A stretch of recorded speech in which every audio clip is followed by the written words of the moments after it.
Just एक नाही 10 मिनिटापूर्वी ही 30 कोटीची नोटीस आली आहे. कलम 19 नुसार आपल्याला बोलण्याचं स्वातंत्र्य आहे. पण आपण काय तर म्हणे शेतकरी, त्याची ना किंमत आहे ना इज्जत. मित्रांनो, आपण वेगवेगळ्या माध्यमातून, सोशल मीडियाच्या माध्यमातून आज समाजामध्ये काय चाललंय, शासन समाजातल्या लोकांसोबत काय करते, मध्ये महाराष्ट्रामध्ये देशामध्ये लोकांसोबत काय वागतंय, लोक शासनाबद्दल काय भूमिका घेत आहेत, हे सगळं ऐकतोय. बऱ्याचदा आपल्याला शासन प्रशासन यांची चूक वाटते, तर बऱ्याचदा या देशातील काही अनेक लोक आहेत समाजकंटक ज्याला म्हणून, त्यांची चूक वाटते. या 2 रील पाहिल्या मी, आणि या 2 रील पाहिल्याच्या नंतर मीच कन्फ्यूज आहे की नेमकं कुण्या पद्धतीनं आपण विचार केला पाहिजे आणि काय मत मांडलं पाहिजे. काय मत मांडलं तर काय होईल. उद्या मी माझं काही परखडपणे मत मांडलं, माझी भूमिका मांडली, तर मला काही शिक्षा होईल का, या गोष्टीची भीती वाटते. आणि सहन करायचे, सहन होत नाही. ही जी द्विधावस्था निर्माण होतीये, ह्याला कारणीभूत सरकार नाही का? या देशामध्ये समाजानं कसं वागावं, कोणा लोकांना कसं वागावं ह्याचे कायदे तयार केले आहेत ना. एखाद्या व्यक्तीनं खून केला तर त्याला फाशी देण्यात यावी असा कायदा आहे. प्रत्येक गोष्टीला कायदे आहेत. जर मला लग्न करायचं असेल त्याला कायदा आहे. मला बायको सोडून द्यायची त्याला कायदा आहे. मला दुसरं लग्न करायचे त्याला कायदा आहे. अनेक प्रकारचे कायदे आहेत. याच पद्धतीनं अभिव्यक्ती व्यक्ती स्वातंत्र्य हा जो प्रकार आहे, हा सुद्धा कायद्याचा प्रकार आहे की तुम्हाला तुमचं मत मांडता येतं, असा अधिकार तुम्हाला आहे असं कायदा सांगतो. आणि मग आपलं मत मांडल्याच्या नंतर जर शिक्षा होणार असेल तर मत मांडायचं कसं? पुढे म्हणतील हिम्मत केली पाहिजे. ठीक आहे, हो, हिम्मत केली, बोललं. पहिली नोटीस 25 कोटीची आली. आता जस्ट एक नाही 10 मिनिटापूर्वी ही 30 कोटीची नोटीस आली आहे. तर आपण वकील साहेबांना डायरेक्ट फोन करू की नेमकं कशाच्या बेसिसवरती त्यांनी ही नोटीस पाठवली आपल्याला. कोणत्या बेसिसवरती पाठवलं एवढं सांगता का मला? बेसिस बघायला झालं तर तुमचे जर का व्हिडिओ पाहिलेत तर तुम्ही त्यांना जे खुळखुळे म्हणताय आहे की नाही, नाही तुम्ही आजी मला 30 कोटीची नोटीस पाठवली आहे. तेच सांगतोय. ऐका मी तुम्हाला माझं होऊ द्या. 30 कोटीची नोटीस पाठवली आहे. त्या व्हिडिओ संदर्भात ना त्यांचं मी नाव घेतलंय ना कोणता फोटो यूज केलाय. मग तुम्ही 30 कोटीची नोटीस कोणत्या बेसिसवर पाठवली? तुम्ही जर का नोटीस डिटेल मध्ये वाचलीच ना साहेब, तर त्याच्यामध्ये मी पॅराग्राफ नंबर 3 किंवा 4 मध्ये तुम्हाला सांगितलं आहे की कुठल्या कॉन्टेक्स्ट मध्ये तुम्ही त्यांचं नाव आणि व्यंगचित्र वापरून त्यांना त्या व्हिडिओ मध्ये तुम्ही म्हणजे यूज केलेला आहे. काय नाव आहे? ऐका ना, नाव मला सांगा. तुमच्या क्लायंटचं नाव बावनकुळे आहे, खुळखुळे नाही. बरोबर. पण तुम्ही त्यांना खुळखुळे म्हणून रेफर केलाय तुमच्या सर्व व्हिडिओज मध्ये. असं थोडी असतंय. असं तुम्ही ते कशावरून ठरवलं की मी प्रेफर्ड केलंय? कारण की तुम्ही तिथे त्यांचं व्यंगचित्रही दाखवलेलं आहे. मग व्यंगचित्र त्यांचंच आहे हे कशावरून? व्यंगचित्र त्यांचंच आहे. ऐका ना, व्यंगचित्र त्यांचंच आहे हे कशावरून म्हणजे नाही, कशावरून ना सांगा ना. दिसताय ना त्याच्यावर ना. काय दिसत आहे? काय दिसत आहे? त्यांचा चेहरा दिसतोय ना, आणि तुम्ही तुमच्या प्रत्येक व्हिडिओ मध्ये ते व्यंगचित्र वापरताय. हा, बरोबर. मग व्यंगचित्र आणि फोटो यात फरक नाही का?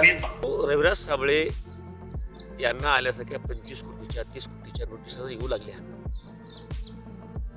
इथं 25-30 हजाराचा वांदा आहे. वर्षभरामध्ये 1 एकर जमीन कसून खाल्ल्याच्या नंतर त्यामधून जे उत्पादन निघतं आणि त्यातली जी शिल्लक आहे ती 30,000 निघत नाही. ती मिळण्यासाठी वर्षभर काम करावं लागतंय. अशा लोकांनी 25 आणि 30 कोटीच्या नोटीस आल्याच्या नंतर करायचं काय? मी रविराज साबळे यांचं जरी नाव घेतलं असलं आणि एका अर्थानं अप्रत्यक्ष सरकारमधील बावनकुळे साहेबांचं च्या संदर्भात मी बोलतोय असं जरी असलं तर एक प्रातिनिधिक स्वरूप त्याला समजा, कोणीही असू द्या, माझ्यासारखा कुणीही सर्वसामान्य माणूस आपलं मत मांडतोय. पूर्वी मत मांडायला गाव पातळीवर वाट्यावर बसून लोक मत मांडायचे ना, अजूनही मांडतात. आईमाईवर शिवाय देतात सरकारच्या लोकांना. तेच फक्त आता कॅमेऱ्यामध्ये रेकॉर्ड होते, सोशल मीडियाच्या माध्यमातून ते प्रसारित होते. म्हणजे सर्वसामान्य जनता शासनाच्या विरोधामध्ये बोलत नव्हती का? पूर्वीही बोलत होती, आजही बोलते, पुढेही बोलेल. परंतु आपलं मत मांडल्याच्या नंतर त्यावरती कारवाई करायची, त्यांचे अकाउंट्स बंद करून टाकायचे. कांगडे सरांचं अकाउंट बंद केल्यासारखं. त्या सरकारने त्यांच्यावरती केलेला अन्याय आणि त्यांचं इंस्टाग्रामचं अकाउंट केलेलं बंद, भारत सरकारने जो निर्णय घेतलाय की फ्रीडम ऑफ स्पीचला पूर्णतः संपवून टाकायचं, सरकारने तुमचं इंस्टाग्रामचं अकाउंट बंद केलं, त्याबद्दल तुम्ही नेमकं काय म्हणाल? बहुतेक तुम्ही ऐकलं असेल की मुकेश मोहन नाव ऐकलं असेल, त्यावर मी तुमचा व्हिडिओ देखील पाहिला आहे. म्हणजे वाघ येतो, एका बकरीला मारतो, 14 बकऱ्या असतात, 13 बकऱ्या असतात, नंतर 13 बकरीला मारतो, 12 बकऱ्या असतात. तसं त्याचा पहिला शिकार मी ठरलोय. महाराष्ट्रामध्ये अशा भरपूर शिकारी होणार आहे. विनंती एकच आहे, आवाज उठवण्याची वेळ आहे, आपल्याला एकत्र यावं लागेल. तुम्हाला याच्यामधून एक म्हणजे असं म्हणायचं आहे का की भारतीय संविधानाने जे सामान्य माणसाला फ्रीडम ऑफ स्पीचचा अधिकार दिला त्याच्यावरतीच गदा येते? हो, कलम 19 नुसार आपल्याला बोलण्याचं स्वातंत्र्य आहे, निशस्त्र पद्धतीने सभा घेण्याचं स्वातंत्र्य आहे. पण ते आहे का, हा फार मोठा प्रश्न पडतो. तर या पद्धतीने सगळं होणार असेल त्याला कारणीभूत कोण आहे? त्याला कारणीभूत हे जे काही कायदा चालवणारे लोक आहेत ते कारणीभूत आहेत. आपण महाराष्ट्रामध्ये बघितलो कायदा काढून ज्या गोष्टी आहेत, अगदी हे भोंदू बाबाचा त्या विषयाला FIR फाटला. एक पाठीमाग रस्त्यामध्ये विहीर आली, विहिरीमध्ये 9 लोक पडले आणि ते मृत्यू पावले. या कुटुंबातला पूर्ण संख्या लहान लेकरं असेल, मोठे असेल, सगळे मेले. ती विहीर ज्या मालकाची होती त्या मालकावरती कारवाई झाली. परंतु अजितदादासारखा महाराष्ट्राचा 7 ते 8 वेळेस उपमुख्यमंत्री राहिलेला व्यक्ती, मुख्यमंत्री पद भूषू शकेल या कोटीचा व्यक्ती, वजनदार खानदान राजकारणामधलं, त्या व्यक्तीच्या मृत्यूनंतर महाराष्ट्र पेटून उठला की बाबा हे घातपात आहे, अपघात नाहीये एवढं म्हणत असून सुद्धा त्यांच्या विरोधामध्ये किंवा त्याच्या अपघातासंदर्भामध्ये FIR आणखी फाटला गेला नाही. मग हे कायद्यावरती ज्यांचा अंकुश आहे, ह्या लोकांचा हस्तक्षेप त्यामध्ये होत नाही का? होतोयच ना. उद्या जर रविराज साबळेसारख्या एखाद्या व्यक्तीला, एखाद्या युट्यूबरला म्हणा किंवा सोशल मीडियाच्या माध्यमातून मत मांडणाऱ्या व्यक्तीला जर कोटीवर दंड बसणार असतील तर उद्या कोण बोलणार आहे?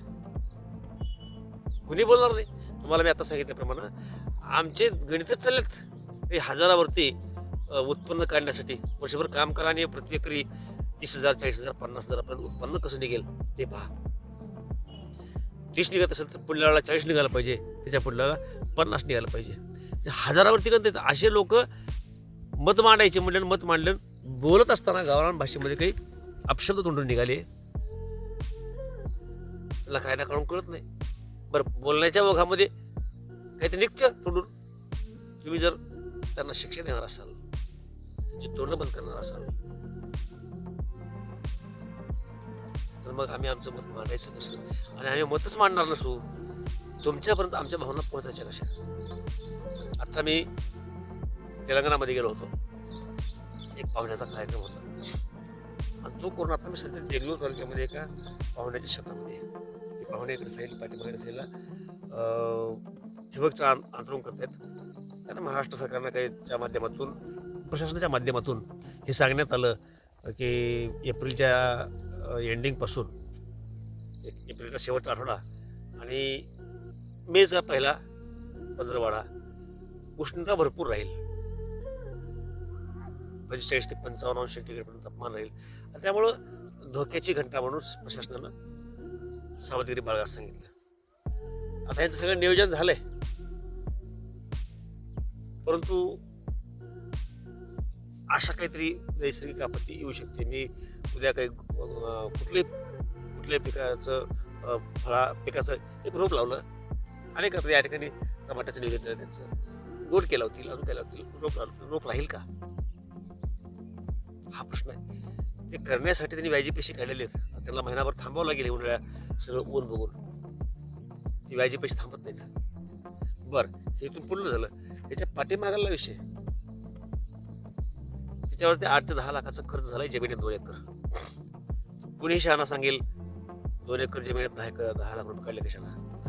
10 एक खट्टा काढलेले नाहीत. सुरुवातीला त्यांनी 1 लाख रुपये काढले आणि टमाट्यासाठी लाकडं वगैरे आणले, ठिबक आणलं. त्याला असं वाटलं की आधुनिक शेती करावं. आपल्याकडे पैसा नाही, पण मोठा पैसा कमवायचा असेल तर आपल्याला 4 पैसे जमिनीमध्ये घातले पाहिजेत. अनेकाच्या राई सल्ले घेतले, काही लोकांनी सांगितल्याच्यानंतर त्याचं मत बनलं की आपण लाखभर रुपये घालू. बाजारभाव 0 होता. लाख रुपये त्याचं काही व्याज, 1.25 लाख 1.5 लाखाच्या लगबगीतीचं बाकी चालून थोडं बहुत खर्चा 1.5 लाखाचं देणं होऊन बसलं. पुढला हंगाम घ्यायचे, कशाने घ्यायचं? हातामध्ये काही चाललंय.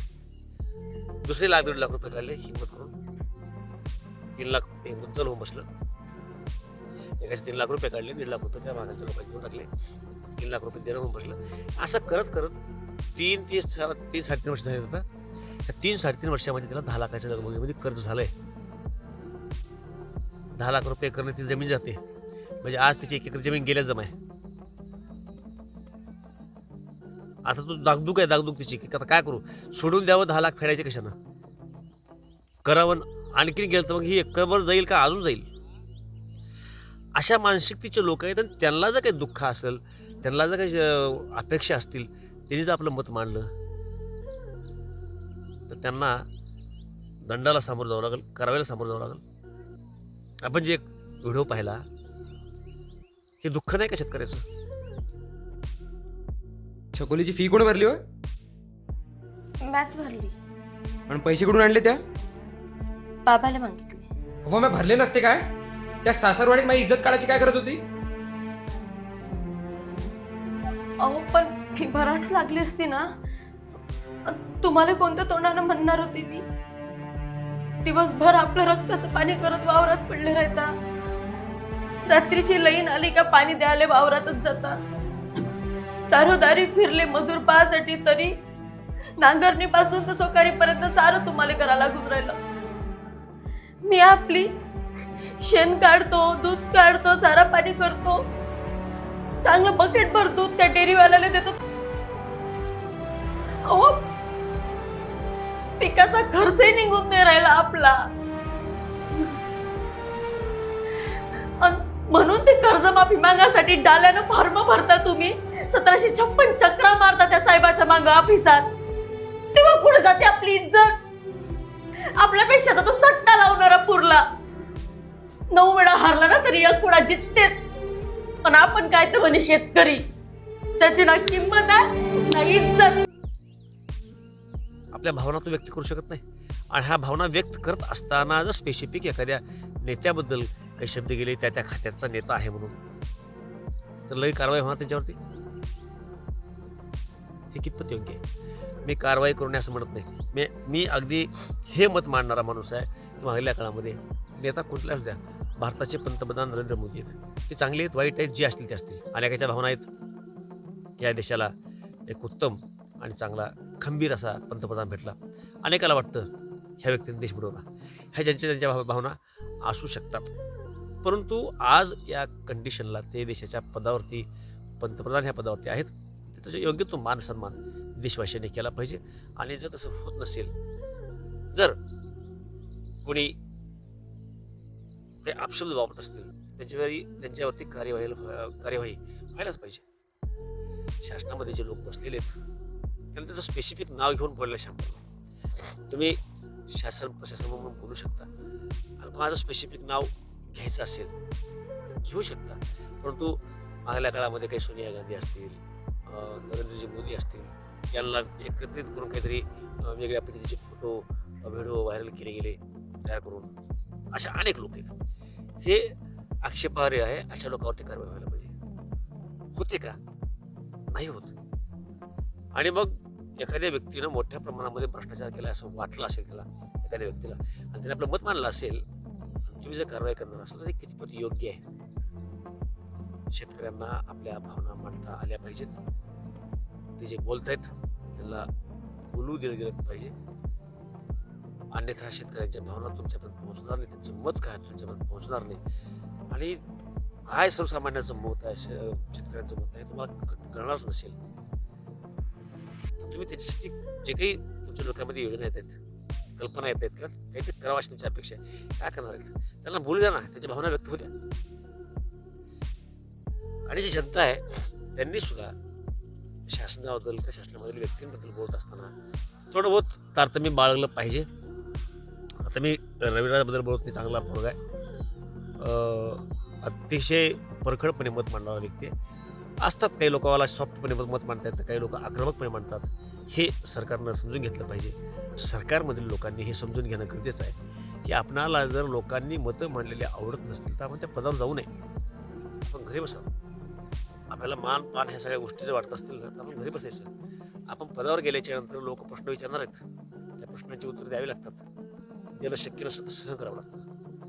तुम्ही जर अशा पद्धतीने गळचेपी करणार असाल, तोंड बंद करणार असाल, कारवाई करणार असाल, कुठेच्या नोटिसा देणार असाल तर ते योग्य नाही. आपल्या प्रतिक्रिया निश्चितपणे कमेंट करा. जय महाराष्ट्र.